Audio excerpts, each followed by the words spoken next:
Alicia berteriak memanggil kakaknya Joanna saat dia ditahan di dalam penjara. Dia memohon agar Joanna membebaskannya, suaranya bergema di dinding batu yang dingin. Tapi Joanna malah muncul dengan angkuh dan memarahinya, seolah-olah tidak ada sedikit pun simpati yang tersisa dalam dirinya. Joanna mengingatkannya bahwa Alicia tidak menunjukkan tanda-tanda penyesalan dan bahwa seluruh situasi ini sebenarnya adalah hukumannya karena telah menyiksa Nicholas. Tapi dia berpikir bahwa tidak peduli seberapa nakal, dia ini bukanlah jenis hukuman yang pantas dia terima, terutama bukan untuk seseorang yang merupakan putri seorang simpanan. Alicia berteriak bahwa dia tidak melakukan kesalahan apapun, bahwa Nicholas lah yang pertama kali mengejek penampilannya. Tapi Joanna hanya percaya bahwa wajar saja jika penampilannya yang menjijikan itu cukup menjadi bukti bahwa Alicia kotor dan bukan darah murni dari garis keturunan mereka. Dia mengatakan ini dengan penuh keyakinan. Alicia bersikeras bahwa dia bahkan tidak ingin dilahirkan seperti ini. Tapi Joanna sambil mengeluarkan belati mengatakan bahwa Alicia bahkan tidak menyadari situasi macam apa yang sedang dia alami. Joanna kemudian menjatuhkan belati ke tangan Alicia dan dengan tawa sinis memberitahunya bahwa jika dia sangat membenci segalanya, mengapa tidak menyerah saja pada hidupnya. Dan begitu saja Joanna pergi meninggalkan Alicia yang awalnya bingung, lalu ketakutan bertanya-tanya apa yang telah dia lakukan sehingga pantas mati seperti ini. Bahkan tempat ini terasa seperti ingin dia pergi. Dia membenci dinding udara jeruji segalanya. Dan jika mereka benar-benar ingin dia mati, baiklah dia memutuskan akan melakukannya. Dia menusuk tangannya sendiri dengan belati berbisik dalam hatinya bahwa jika dia mati, dia akan mengutuk mereka semua. Ruangan itu gelap dan membeku. Alicia merasakan dingin merayap ke tulangnya saat dia terbaring di lantai. Ketika dia membuka matanya lagi, dia melihat bahwa itu tampak seperti salah satu penjara yang pernah dia lihat di film atau game. Tiba-tiba rasa sakit yang tajam menyerangnya. Dia melihat tangannya dan melihatnya terluka parah darah mengalir keluar. Pemandangan itu membuatnya berteriak kaget seperti, apa-apaan ini sebenarnya yang sedang terjadi? Dan yang lebih parah lagi, ia menyadari masih memegang belati itu. Pendarahannya parah, ia pusing dan disorientasi. Alicia bergegas menghentikannya. Hal pertama yang harus dilakukan, berikan tekanan. Tapi tidak ada wastafel, tidak ada kotak P3K, tidak ada apa-apa. Pandangannya goyah dan ia tahu jika tidak segera melakukan sesuatu, ia akan tamat. Ia melihat sekeliling dengan putus asa dan melihat sebuah ranjang. Menggunakan belati ia merobek spray seperti ratu mode, bertahan hidup sejati, dan melilitkan kain itu erat-erat di tangannya. Lalu ia mengambil pita dari gaunnya dan menggunakannya sebagai torniket darurat, mengikatnya sekuat mungkin. Pendarahan melambat, ia menjaga lengannya yang terluka, terangkat di atas jantung, seperti yang samar-samar ia ingat dari tips pertolongan pertama. Ia menghela napas lelah, tapi lega karena belum kehabisan darah sepenuhnya. Lalu muncul pertanyaan besar, di mana sebenarnya ia berada? Ia menyadari rambutnya terlihat terlalu panjang. Itu tidak masuk akal. Terakhir yang ia ingat, ia adalah seorang perawat di Jepang, baru saja menyelesaikan shiftnya. Ia lelah tapi bahagia dalam perjalanan pulang setelah membeli makanan penutup favoritnya sebagai hadiah. Karena berhasil melewati satu hari kerja lagi. Lalu ponselnya berdering dan ia menjawab panggilan itu. Ia melangkah dari trotoar dan brak, sebuah truk menabraknya tepat di depan. Ia pikir ia akan mati, tetapi ketika ia sadar kembali, alih-alih memegang kue tartnya, ia memegang belati berlumuran darah. Melihat sekeliling sekarang, sepertinya tubuh yang ia tempati adalah milik seseorang bernama Alicia. Ayah Alicia adalah raja, tetapi karena ibunya adalah seorang selir asing, ia diabaikan sepanjang hidupnya oleh ayahnya sendiri dan terus-menerus dicemooh oleh saudari tirinya karena memiliki kelahiran yang rendah. Tidak mungkin seorang gadis seperti Alicia bisa tumbuh lembut dan baik hati. Setiap kali ada sesuatu yang tidak menyenangkan hatinya, ia akan melampiaskan amarahnya pada para pelayan mengambil tanah dari bangsawan rendahan karena masalah sepele dan menggunakan yang lemah sebagai pelampiasan amarahnya. Suatu hari ketika Nicholas berani membantahnya, hanya orang luar di matanya, ia langsung mendorongnya menuruni tangga. Dan sekarang, dia di sini berdarah di sel gelap terkutuk oleh tindakannya sendiri dan ketidakadilan takdir yang tidak pernah dia minta. Ternyata Nicholas tidak mengejeknya hanya untuk bersenang-senang. Dia mengejek rambut gelapnya, rambut gelap yang sama yang mirip dengan rambut ibunya. Dan Alicia dalam kemarahan yang tak terkendali mendorongnya langsung menuruni tangga. Semua orang di istana bergegas mengerumuninya karena Nicholas bukan hanya anak istana biasa. Dia adalah menantu kerajaan dibawa masuk dengan segala beban untuk menjadi raja masa depan. Momen itu cukup untuk mengunci Alicia. Dia sekarang berada di penjara bawah tanah dengan jiwa lain di dalam dirinya. Alicia yang baru bergerak dalam kegelapan membawa ingatan yang bahkan bukan milik tubuh ini. Protagonis wanita di dalam dirinya tidak bisa mengabaikan keanehan semua ini. Baru kemarin dia meninggal di Jepang dan sekarang dia di sini bereinkarnasi ke dalam kehidupan Alicia. Ini bukan mimpi, ini terlalu jelas, terlalu tajam, dan sejujurnya terlalu menyakitkan. Seorang ksatria tiba dan menyuruhnya keluar memberitahunya bahwa hukumannya telah selesai. Saat dia berjalan bersama mereka, dia terus memikirkan jenis selesai apa yang mereka maksud. Seperti tolong jangan hukuman mati, karena itu akan menjadi lelucon kosmik paling kasar yang pernah ada. Tapi tetap saja kekhawatiran terbesarnya saat ini adalah tangannya. Luka yang dia buat sendiri masih mentah dan dia paranoid akan terinfeksi. Dia sangat menginginkan perawatan yang tepat sebelum keadaannya memburuk. Saat mereka melewati lorong-lorong, dia melihat seorang pria memperhatikannya dengan ketidaksenangan yang jelas. Alicia akhirnya selesai dengan keheningan memberitahu para ksatria bahwa sebenarnya dia ingin menerima perawatan untuk tangannya yang terluka.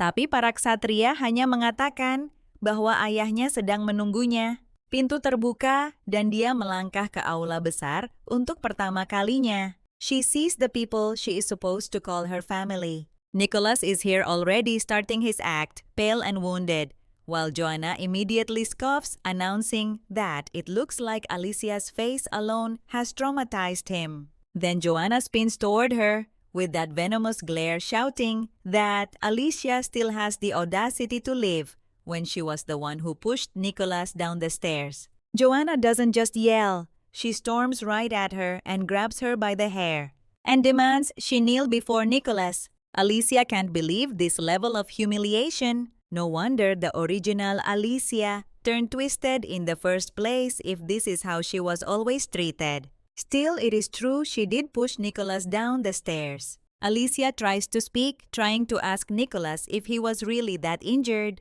But before she can even finish, Joanna slams the ground shouting that regardless of how injured he was, how dare Alicia touch him at all. Just her dirty hands alone should have been enough to know her place. And Alicia doesn't even get to finish her sentence. It's not the first time her words have been interrupted, not since she became a nurse back in Japan, where being cut off was basically part of the job description. Joanna, almost hissing, demands to know if Alicia is even listening. But before Alicia can answer, the king's voice thunders across the hall. He calls to Alicia, reminding her that Nicholas is the future king, as if she doesn't already know.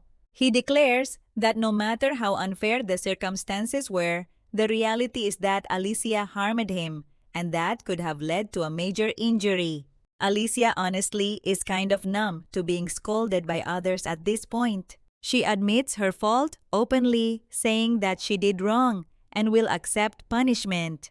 But the king makes it clear that just because she's accepted her crime doesn't mean he's softening the punishment. They all stare at her coldly, their eyes sharp as blades. Then the king declares her punishment: she will be married off to Emperor Brad of the Von Empire. Alicia freezes confused, like, wait, who gets married off as punishment? And to a king no less. And not just any king, but the ruler of the empire that until recently was their sworn enemy. She suddenly wonders if this is less of a marriage and more of being shipped off as a hostage, a way to dump their troublesome princess into enemy hands and wash their own. Both Joanna and Nicholas laugh openly at the decree mocking her. For them, this is perfect fitting even. But Alicia thinks differently. Being made into another nation's empress might actually be the escape route she needs. If she can win the emperor's favor, she might rise even higher than all these people laughing at her. She could even become the empress herself. And if there's one thing her years of working long shifts in the hospital ward taught her, it's patience. And patience built up day by day is a weapon no one here should underestimate.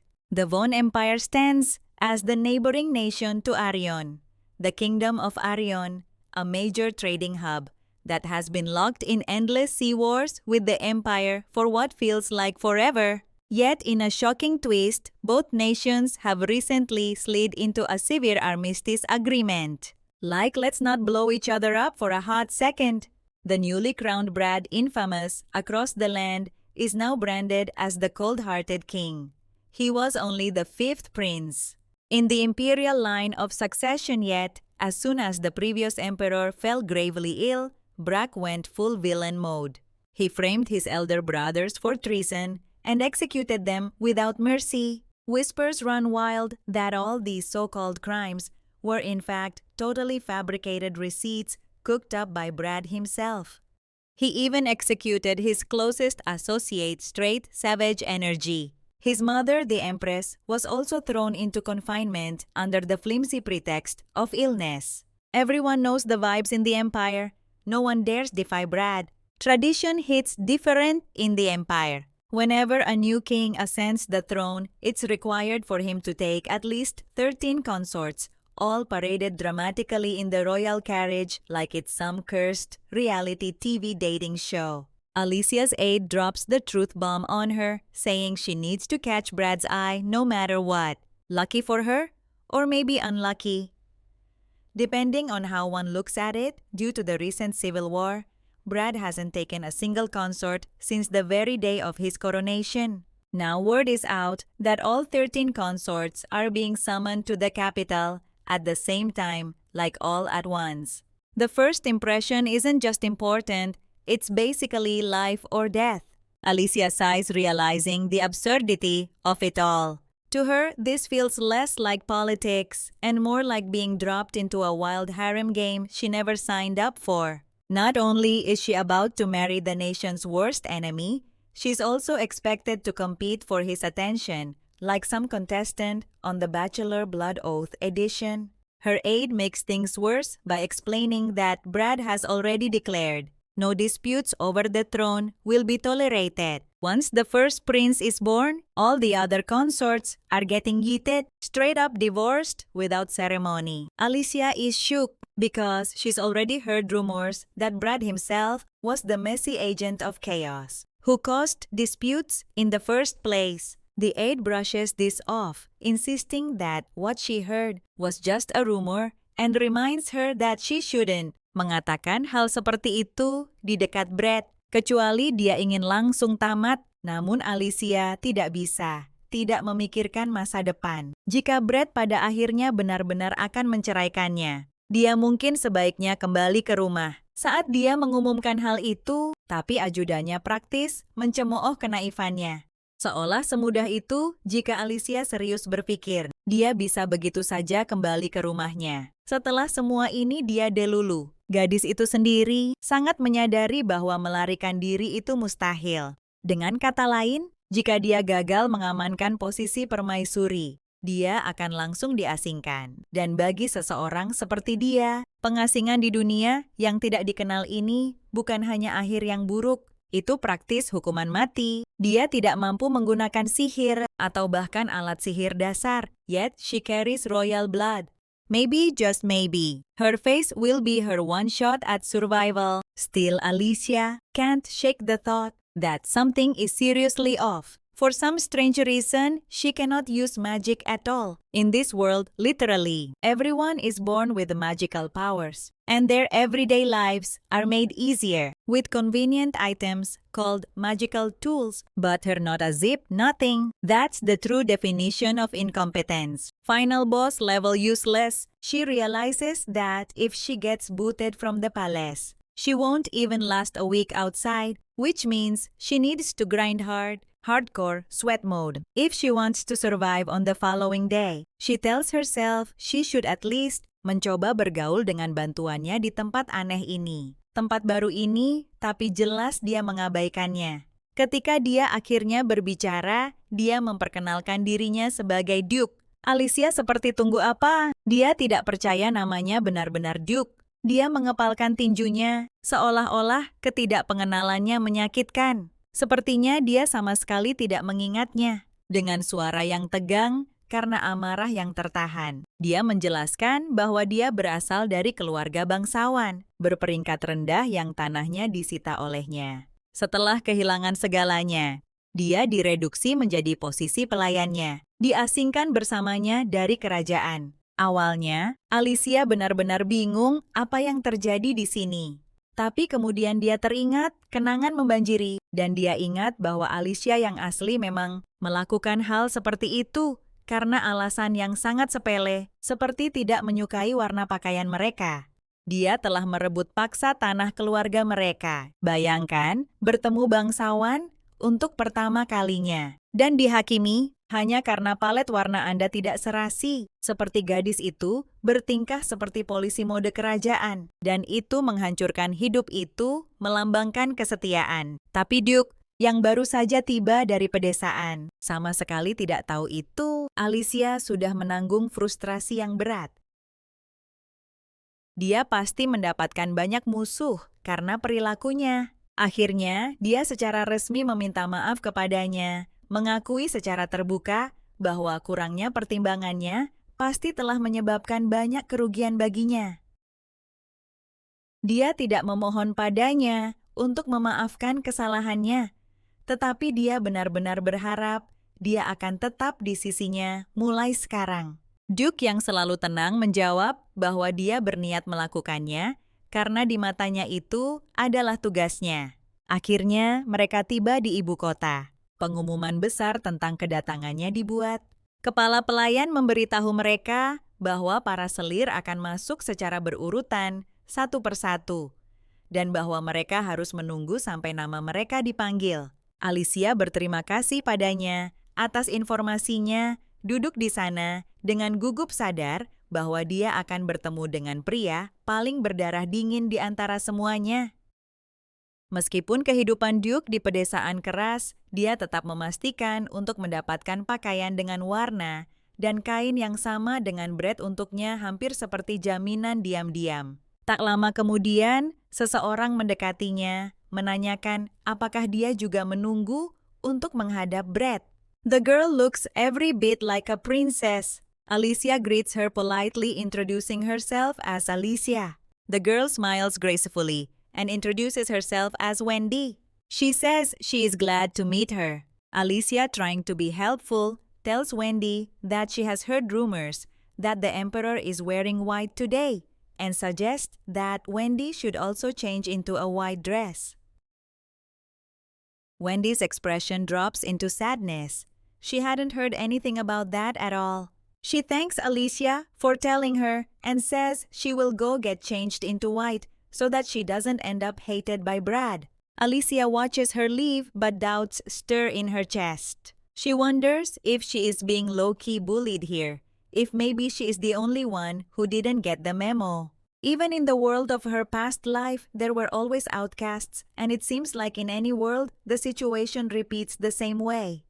But what the scene actually reveals is chilling. Wendy is smirking as she leaves, her face clearly showing that she is up to no good. Then the butler calls for Alicia to enter. She is glad to find herself last in line. Being last means being remembered the most, and she is all set to make a striking impression.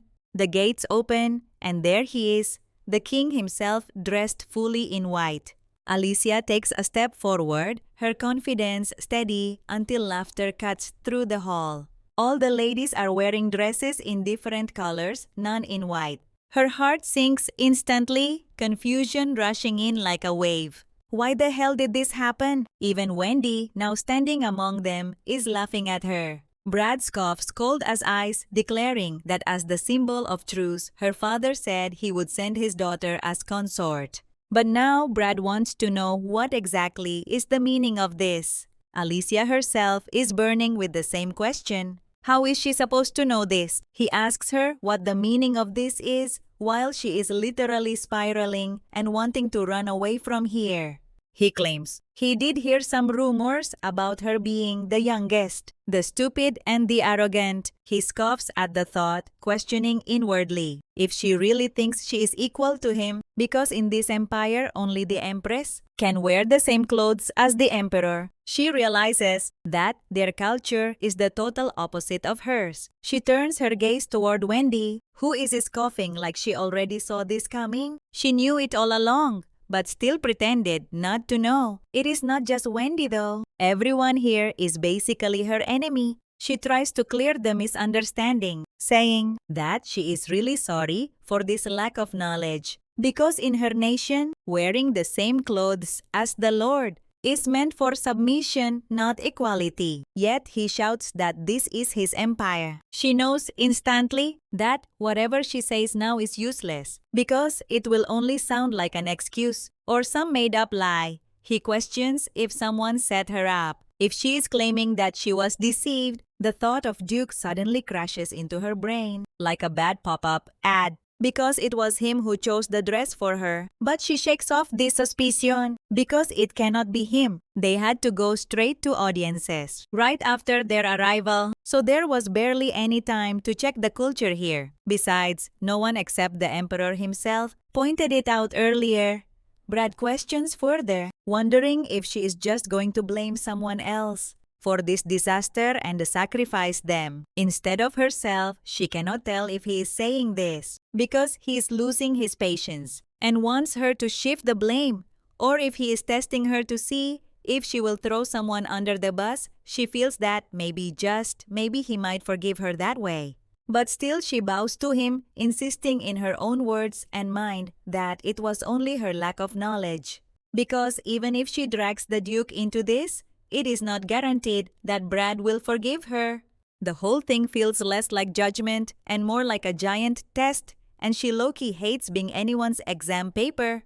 Right now, the scene shifts, and Duke is asking her why she did not put the blame on him. He wonders if she is trying to show him some kind of mercy or what. She sighs deeply because it is not like that at all actually. Neither of them knew anything about this cultural rule, but there was no other choice in that moment.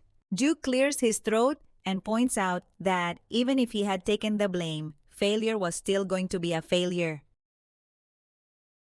He is right, because no matter how hard she had tried, it was difficult to leave a good impression on Brad. That aside, she does not even know how she is going to make up for this disaster later. They are seen traveling somewhere else. Alicia gets off the carriage and stares around, wondering if this rundown place is really where they're going to stay. The garden is an absolute mess, and the roof is covered with heavy snow.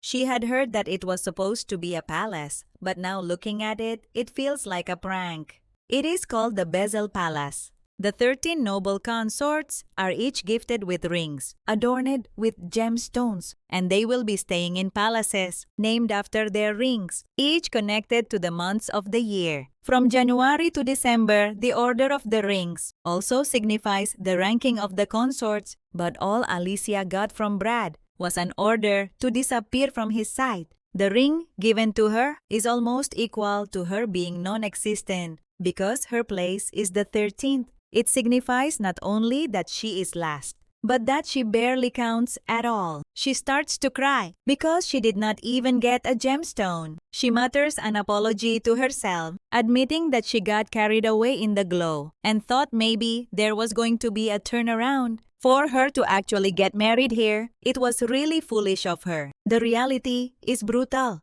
She is hated by Brad, and not only him, even the servants treat her rudely. Her future looks so bleak. At this point, she looks around the palace, but nothing is properly managed in there. It seems like no one has lived here for a long time, and even the servants look unmotivated. At this rate, not only is she failing to become an empress, but she is also on track to be exiled. If she ever returns to her home, she really hates her supposed husband. He is rumored to be cold, and she nearly died of fear just by standing in front of him. Just because someone is handsome does not mean everything is going to be fine. Getting along with someone like him feels like hell on hard mode, but at the same time, if she does not become the empress, exile awaits her, and she is also used to being disliked by the higher-ups. After making such a big mistake in the arts, the head nurse kept ignoring her completely. She is in desperate need to turn things in her favor. In her past life, whenever times got rough like this, she used to calm herself by eating something sweet. After a good dessert, her brain would chill out. Something sweet is exactly what she needs right now, but in this empire, the vibes are different. In her own kingdom, pastries and black tea were starting to get super popular among the nobles here. Though people hardly eat anything sweet, it is said they eat dates and drink wine after meals instead. She wonders if this is also another cultural difference she needs to understand. She looks at a painting hanging on the wall and asks one of the maids if she could tell her more about it. The maid, however, gives her the nastiest side eye, making it obvious that she is not interested in talking to her at all. Even though Alicia is technically a consort, she is ranked dead last, and on top of that, she is hated by Brad. That makes her situation a total nightmare, wrapped in a palace that does not even look like one. She says to the maid that she has just one question, and it is whether this painting is of this palace. The maid answers that this is right, and she adds that she has heard the former consort who once lived here came from the South Tim region, so she put a lot of effort into growing plants from that area. This makes Alicia really shook, like her jaw is practically on the floor.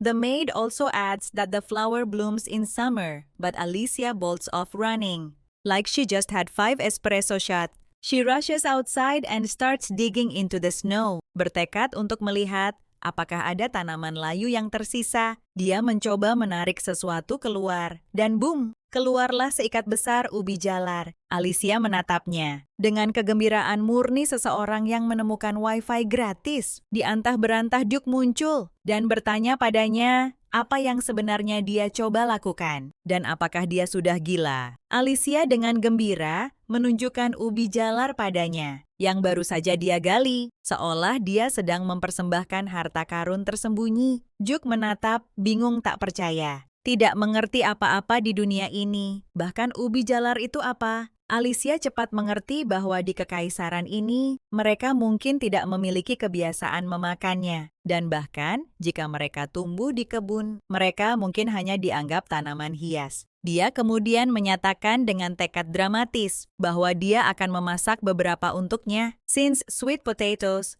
are literally top tier, especially when roasted sweet and soft. Duke, meanwhile, is standing there with an expression like he just got rickrolled, unable to believe that she's about to eat something that looks this gross to him. But then, out of nowhere, Alicia gets another great idea, flashing in her mind like a light bulb emoji moment. And she's hyped about it already. Emma, her maid, comes in and announces with a bit of distress that she couldn't buy any sugar. Sugar is in fact ridiculously expensive, and the amount of money she was given was nowhere near enough to purchase. To make matters worse, the shop she usually goes to doesn't even sell sugar at all. Alicia listens and says, okay, but in her head she is already spiraling a little because she realizes the real Alicia's sense of economy must have been tragically weak. She cannot figure out what counts as expensive in this world since she has been able to get other items without much trouble. It becomes painfully clear that sugar is basically the premium luxury brand of food ingredients in this land. Still, she is determined. If sugar is pricey, it just means the sweets she is about to make will turn out even more of a big deal, a kind of rare flex ingredient. She thanks Emma sincerely for going out in this freezing cold and says that she is going to warm the stove herself, now planning to whip up something sweet for two. With a playful kind of boldness, she happily requests to borrow the kitchen for a while. Emma, on the other hand, is completely shook at this sudden turn of events. When Alicia actually steps inside the kitchen and starts messing with ingredients, the other maids begin whispering to each other in wide-eyed disbelief about why the consort herself is cooking in the kitchens. This is not just unusual, it's practically scandalous. The gossip spreads like wildfire, and everyone is flustered at the sight of her moving about like an ordinary cook. Emma explains to the others that Alicia suddenly asked her to go get milk and eggs out of nowhere, which has turned into a whole extra errand. Honestly, it feels like such a hassle and she is low-key annoyed. Meanwhile, Alicia calls out to Emma, asking how in the world she is supposed to use this stove. Emma caught off guard again. She explains that they just need to infuse magical power into this stove to get it working. She points to the small pedal and says that by stepping on it, the magic will flow. But since Alicia has zero magic power, she can't use it herself and has to ask Emma to do it for her. Emma freezes on the spot. She is stunned, completely gagged, because if Alicia really has no magic, how on earth has she been surviving in this world until now? It feels so bizarre to her, because never in her entire life has she seen anyone who couldn't use magic at all. To her eyes, this concept looks tragically hopeless. Brad, after all, is the emperor with the highest magical power in the empire, a total magic god. So why would he ever choose someone like her to become empress? The thought makes Emma sigh internally as she goes ahead and ignites the stove for Alicia. Alicia sebaliknya menganggap seluruh proses ini benar-benar memukau. Dia berterima kasih kepada Emma dengan kegembiraan murni dan terheran-heran bahwa sihir benar-benar bisa melakukan apa saja.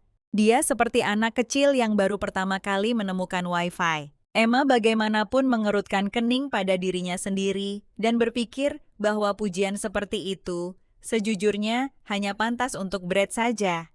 Pria yang sihirnya benar-benar membuat takjub bangsa-bangsa. Dia tidak percaya Alicia terlalu antusias dengan sesuatu sesederhana kompor baginya. Baginya sihir adalah dinding es yang runtuh atau penyembuh. Cahaya yang menyembuhkan tubuh, bukan peralatan dapur. Tapi tetap saja dia menyalakan api dan Alicia menatap dengan gembira. Sepenuhnya terpesona oleh keajaiban kecil itu. Tepat di depan matanya, Alicia bahkan tidak tahu bahwa ada jenis-jenis sihir. Sampai Emma setengah kesal dan setengah curiga menunjukkannya padanya. Emma memberitahunya bahwa itu adalah pengetahuan umum, terutama di kalangan bangsawan, untuk memahami kategori sihir, dan fakta bahwa Alicia tidak tahu apa-apa membuat Emma diam-diam meragukan if this girl is even true royalty at all in a world like this, where everything revolves around magic, and one's power is practically their passport to survival. Alicia, having zero magical ability, is downright tragic. It is really difficult for her to live in such an environment, but instead of moping, she gets back to her cooking. She may not have the sparkly magic flex that others do, but she sure knows how to wield a knife like a boss. Emma, still peeking, curiously wonders what exactly this yellow ingredient on the counter is. Alicia is already chopping through it with knee precision, and after cutting them all up, all she needs to do is drop them into hot oil. The sizzling sound fills the kitchen, and suddenly, the entire place smells insanely good, like comfort food vibes cranked up to 100. Setelah potongannya keemasan dan menggugah selera, dia meniriskannya ke piring. Selanjutnya, dia menyuruh para pelayan untuk menunggu sebentar, karena dia harus keluar sebentar. Para pelayan saling berpandangan seperti gadis ini. Dia mau kemana lagi sekarang? Beberapa saat kemudian, Alicia kembali dengan beberapa pot di tangannya, bahan tambahan kecil. Dan setelah mencampurnya dengan sesuatu yang lain, dia menyatakan dengan penuh kemenangan bahwa hidangannya sudah siap. Yang dia sajikan adalah ubi jalar, dengan sesendok es krim, tanpa sedikit pun taburan gula. Ubi jalar itu sendiri sudah manis secara alami, dan bagian putihnya adalah krim beku yang dia bentuk menjadi es krim darurat. Sementara bagian kuningnya adalah ubi jalar goreng. Ini menjadi kombinasi hangat dan dingin. That is straight up galaxy brain level creativity. The snow outside has acted as her freezer, which makes the entire idea even more genius. The maids stare at the dish, not even sure how they are supposed to eat it. Alicia demonstrates for them, taking a piece of sweet potato, scooping it into the ice cream, and then eating it together. The result is so unexpectedly tasty that our eyes light up instantly. The sweet potato is so sugary on its own that no extra sweetness is needed at all. The contrast between the warm, soft potato and the cold, creamy ice cream is literally magical. She could, honestly, eat this combo for the rest of her life and not get bored seeing her so hyped. She asks the maids if they want to try too. Emma is the first one brave enough to step forward, and the second she takes a bite, she falls in love. It is super delicious, sweet, warm, and comforting. Alicia smiles, satisfied, and says that this is exactly the point. The sweet potatoes are naturally rich and warm, making them perfect on their own. For Emma, this is the first time eating something so shockingly good. Even the white ice cream has a creamy taste that is so addictive she can't stop taking bites. Alicia generously gives portions to the other maids as well, turning the kitchen into a mini food festival. While they eat, she turns into a sudden health and beauty influencer, lecturing them that the protein in the ice cream actually helps preserve the vitamin C in the sweet potato, so it doesn't disappear even when heated. This makes it great for their skin. Plus, sweet potatoes are rich in fiber, which is amazing for digestion, she announces proudly.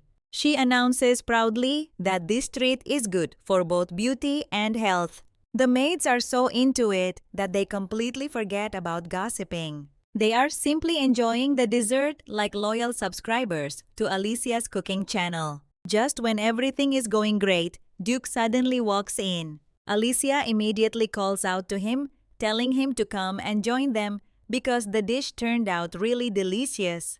But instead of sharing her excitement, all he does is sigh heavily. He asks her almost sternly if she has already forgotten the reality of her being the last consort. His words slice through the cheerful atmosphere like a blade. Alicia, however, answers calmly that, of course, she has not forgotten. How could she ever? But still, she says, it is okay to indulge in a little bit of happiness too. The two of them stand there slightly depressed because they both know the weight of reality pressing down on them. Alicia looked at his face, wondering in her heart how she's ever supposed to fight someone like Brad. The Emperor's overwhelming magic and power feel impossible to oppose. But again, if she doesn't become the Empress, she will be exiled. And for someone who cannot even use magic, that exile could very well mean dying on the streets. Her eyes drift back to the sweet potatoes, and then to the maids, who are still enjoying the dish, their faces lit up with joy. At that moment, she makes up her mind. She grabs the sweet potatoes, with determination already forming a plan. If she is going to survive, she will take this taste of sweetness with her and charge straight into her destiny. It is more like an apology plan. The reason he seems so frightening must be because he has never had any sugar in his entire life. The plan is to offer him sweets while working and apologizing at the same time. The Duke asks if she really thinks that is going to work. Alicia, with a straight face that screams insincerity, insists that they need to make it work. There are no sweet snacks in this place because dried fruits with wine are the only available option. The desserts are limited to drinking sweet wine, which means sweets are practically rare here. In such a situation, if someone who created rare sweets appeared like a comet, their reputation would rocket straight into orbit. She is certain this strategy will work. She turns to Emma and asks if they happen to have a steamer. Emma, totally unfazed, responds that this world doesn't have one yet, but making it will actually make the snack even better. Alicia, fueled by sheer chaotic creativity, starts pulling out supplies. First, she takes out a large pot and flips a soup bowl upside down inside to create a slope. Then, she places a flat plate on top and adds some water. Just like that, boom! Innovation unlocked. The steamer is ready. The idea is simple. Let the steam hit the food without it ever touching the water. Both Duke and Emma exchange looks like, is she for real? While Alicia busies herself with the preparation, she checks the pot and declares that this much is going to be enough. Soon, the sweet potato steam buns are ready. These are going to be sweet without any sugar at all, thanks to the natural sweetness of the potatoes. Emma takes one bun, notices it wobbling in her hand, and blurts out that it's moving like jelly. She takes the first bite. Her eyes widen and she is completely shook. She has never tried anything like this in her life. Alicia, smug, like a cooking show host, tells them to wait because there is plenty more, and everyone will get their share. She glances at the Duke, waiting for the ultimate verdict. He takes a bite too, and finally, she looks at him when he turns away in awe. It is genuinely delicious. Alicia feels her heart do a happy little dance, because if even he is shook, then it must be really delicious. After that, Alicia and Duke head to the palace to meet him. She notices that the waiting list is ridiculously long. The knights stop her, and the butler tells her to stand in line. She fires back asking, what happens if the consorts also have to stand in line when she has already submitted her arrival letter? The butler, clearly powered by corporate HR energy, explains that Brad is a really busy person, so if she wants to meet him that badly, she'll have to wait. Alicia is pissed, like waiting room at the hospital. When you already made a reservation, level pissed, the whole thing feels like a scam. She looks at the line again and realizes it doesn't even lead to the audience room. The line leads to the office. Duke wonders, half baffled, what is happening? Even though Brad is always swamped, Brad insists on a personal conversation. And that insistence is what makes everything feel so hectic. She knows Brad works absurdly hard, and it worries her that he might collapse from overwork. She has seen so many doctors keel over after pushing themselves like that. The closer they come, the more everything shifts. The nearer they walk, the tenser the atmosphere becomes. Everyone looks genuinely nervous, understandable given who they are about to face. She herself feels afraid suddenly. A sound comes from the office. She moves to rush in, but the butler bars the way, insisting that whatever the reason, she cannot just stride into the office. She immediately apologizes, explaining that it is an instinct formed in the ward. When an alarm sounds there, they run for the patient without hesitation. The gate then opens and the Lord falls to his knees, begging Brad not to act in this way. He is conjuring magic of snow. Panic radiates from him. Brad scoffs at the plea, dismissing the Lord. He is flustered and unable to properly carry out even a single command. With a sharp motion, he dissolves the snow and declares that he will annihilate the opposing faction. The Lord is like, "What?" His voice comes out sharp, and Alicia immediately notices that he is way angrier than the first time they met. His fury practically scorches the air. The Lord points out that, with all due respect, Lord Evan's son is only 8 years old, and executing him is just too harsh. But Brad doesn't budge with the coldness of someone who has already made up his mind.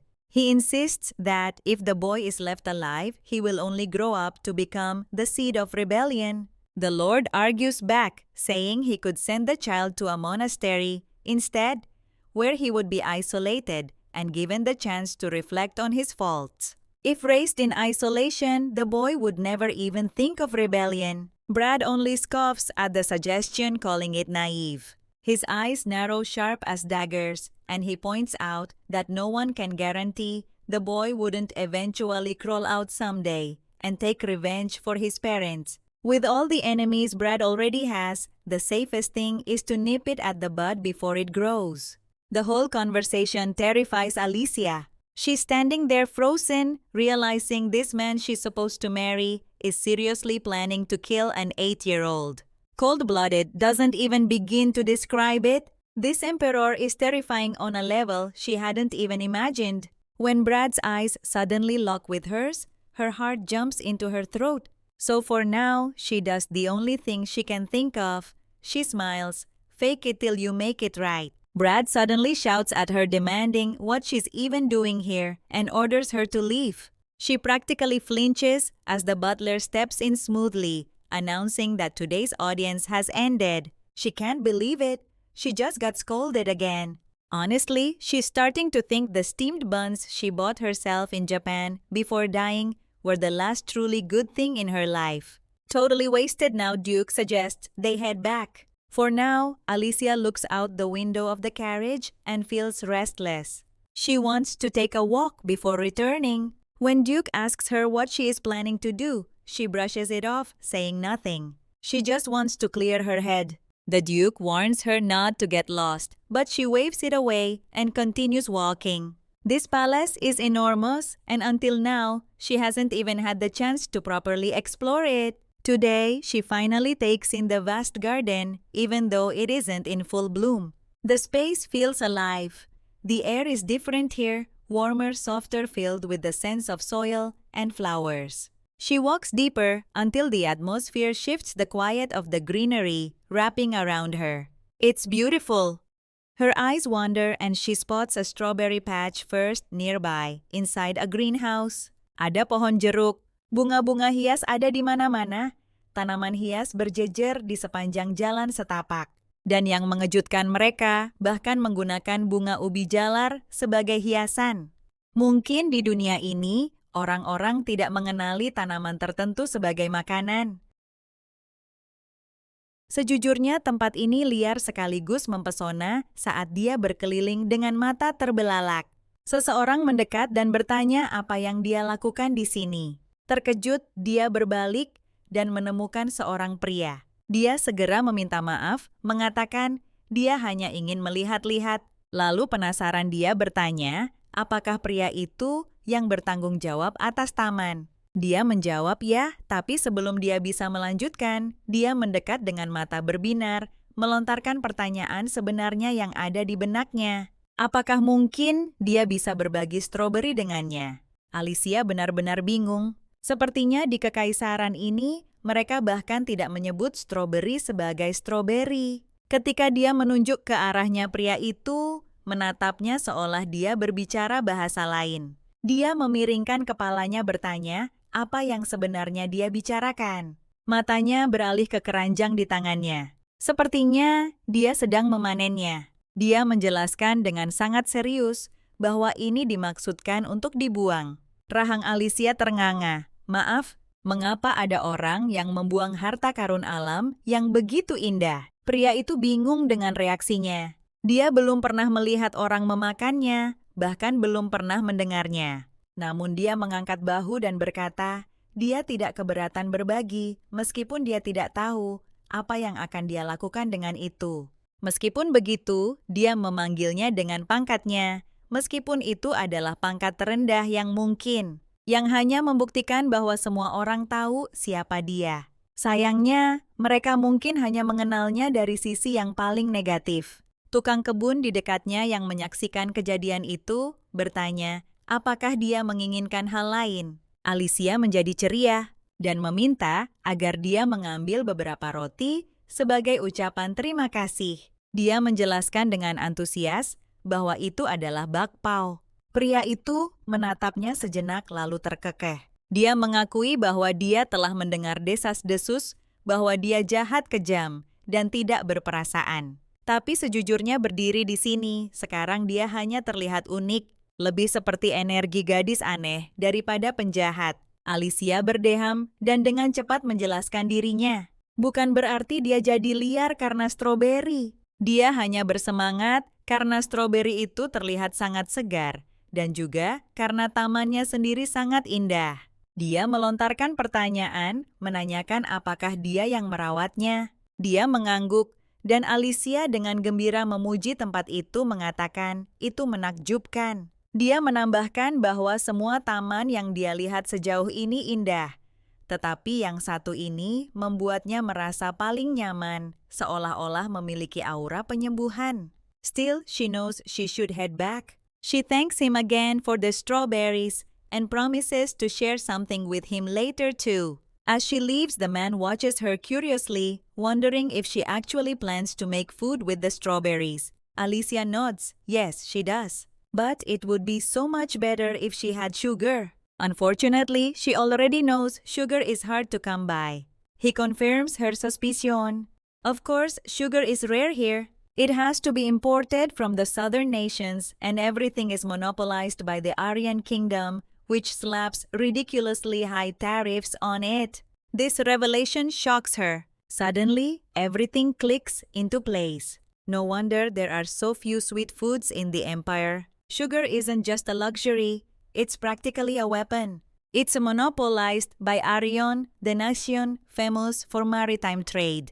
From the perspective of the Austrian Empire, even mentioning sugar sounds like mockery. After all, they literally fought wars over it. Realizing her blunder, Alicia bows her head slightly and apologizes.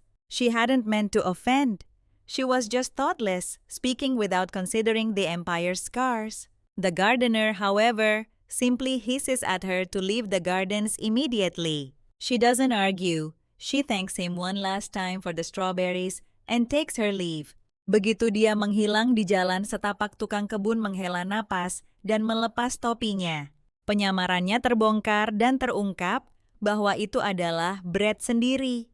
Dia mencibir pelan bergumam betapa anehnya wanita ini. Apa sebenarnya yang sedang dia rencanakan? Dengan jijik atau mungkin karena sangat kesal, dia melemparkan roti yang diberikan wanita itu langsung ke tanah. Dia kembali ke istana kelas 3-nya tepat saat salju mulai turun lagi, serpihan-serpihan kecil berputar seperti konfeti alam. Dia bertanya-tanya apakah dia dimarahi Brad lagi, tapi sejujurnya apa yang dikatakan tukang kebun padanya tadi memberinya peningkatan besar dalam informasi yang berguna. Dia sekarang tahu bahwa gula tidak bisa didapatkan di negara ini. Bahan baku tebu dimonopoli oleh negara musuh, dan itu bukan masalah yang bisa diselesaikan, bahkan dengan mengeluarkan banyak uang. Alicia berdiri diam, menatap pohon gundul, membuat tekad yang tenang, namun kuat, bahwa dia akan membuat gula sendiri dan membantu kekaisaran ini bersinar. Dia akhirnya kembali ke istananya, menggigil kedinginan dari luar. Suhu benar-benar membeku seperti lemari es berjalan. Duke tiba-tiba memanggilnya dan dia bertanya-tanya sejenak, apakah Duke sudah menunggunya selama ini? Dia menepisnya berkata, tentu saja tidak. Aku hanya akan keluar untuk melihat salju. Tapi dia tetap menyambutnya kembali yang membuatnya terkekeh. Dia berterima kasih padanya dan meyakinkannya bahwa dia telah kembali dengan selamat. Alicia kemudian pergi dan duduk di dekat api yang hangat, membungkus dirinya dalam kenyamanan nyala api. Duke menunjukkan bahwa karena hari mulai gelap, dia harus menerangi rumah hanya dengan jentikan sihirnya. Tempat itu langsung bersinar. Alicia bagaimanapun tidak bisa menggunakan sihir, jadi dia tidak bisa melakukan hal-hal sederhana seperti menerangi rumahnya sendiri. That fact reminds her of the time her sister told her she was going to teach her a lesson and locked her inside a dark room. Alicia shakes off that memory, brushing it aside like deleting an old cringe post. Now she can start a new life here. She just needs to slowly change the things around her. There is a gentle knock at the door, and Emma comes in happily asking if Alicia would like to have a warm drink. Alicia thanks her and says she is going to enjoy it. It turns out to be sweet wine with dry dates, since tea is also an imported luxury and not common here. That warm drink instantly makes her feel cozy, but she still thinks a sweet dessert alongside it would be perfection. Still, she can see that Emma must have gone through a whole side quest just to get this drink ready for her, so Alicia knows she needs to be careful with her words. Emma keeps staring at her the whole time, eyes glued like she's watching a live stream she can't pause. Alicia finally asks if something is wrong with her face. Emma quickly shakes her head saying no, it's just that she couldn't help herself because Alicia looks really nice right now.